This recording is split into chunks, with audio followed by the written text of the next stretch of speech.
tayo magluluto ng pasit canton. Merienda ng mga bata.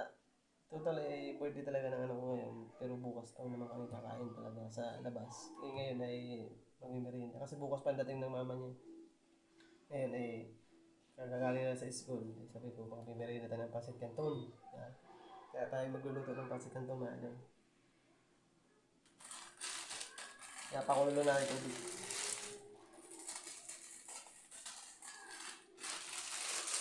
Bali ito yan po.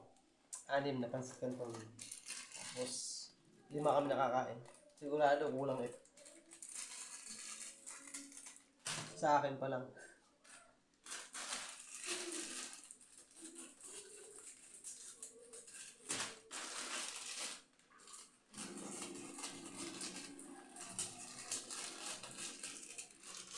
Naman. Yan, lalagyan natin mga idol ha. Lalagyan na natin yung pancit.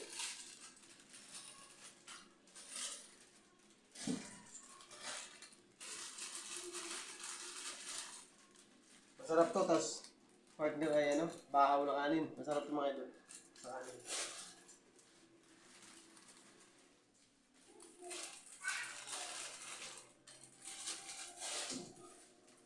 Tapos kape, lalo na malamig ngayong panahon.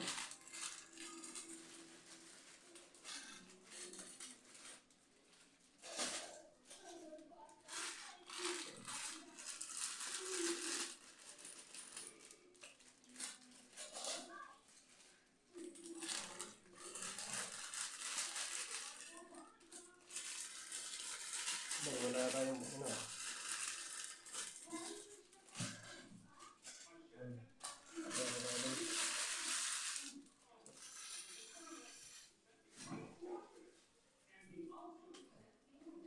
Kuha tayo ng panghalo.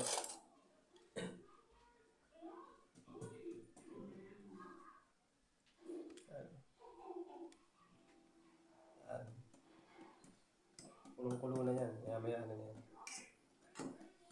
Sigurado. Bukas pa naman kami mag-ano ng celebrate ng birthday ng anak ko. Magme-merienda muna kami ng pansit. Tapos meron diyang maliit na isang cake. Yung na ipapagulo ko. Kasi bukas pa kasi uwi ng mami niya.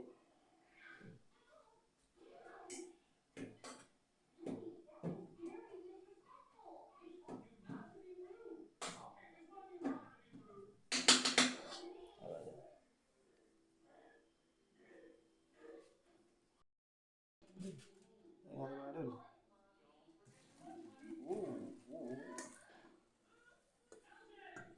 Yan.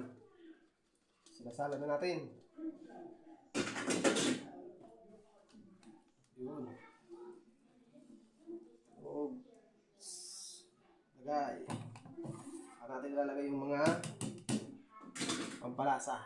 Yung mga next.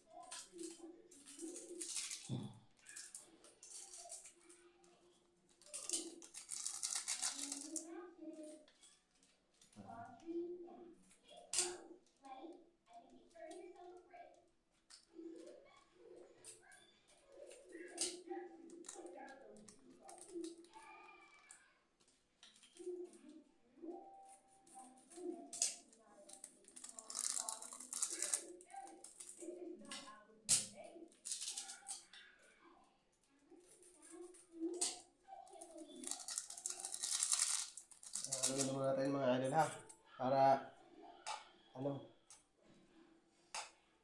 mamix siya sa ilalim. Para pumunta yung lasa doon sa ilalim. Para talaga yung iba.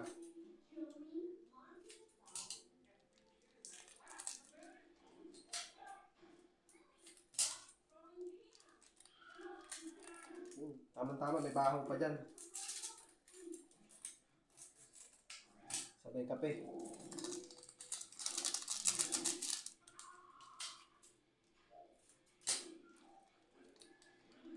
Maganda mga idol, pag nagluluto kayo, pag nasa kusina kayo, kailangan malinis.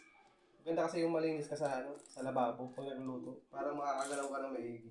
Pag madumi kasi, ako yung madumi yung lutuan. Gusto ko walang hugasin, walang mga tambak. Kaya ako habang ako nagluluto, hinuhugasan ko yung mga ibang hugasin para at least wala ka nang dadayagin na Diba na mga idol? Diba ganun din ba kayo pag nagluluto? Kasi ayaw ko ng ano eh, makalat.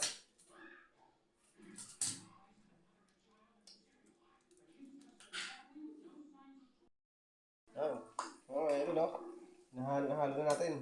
Ayan. Ayan. Sarap mga idol. Nag-usok-usok pa. Sarap sa palaman sa tinapay. Sa kanin, nabahaw. Tapos may hinabong na itlog pa. Teka. Mga idol. Let's eat na tayo. Kain na!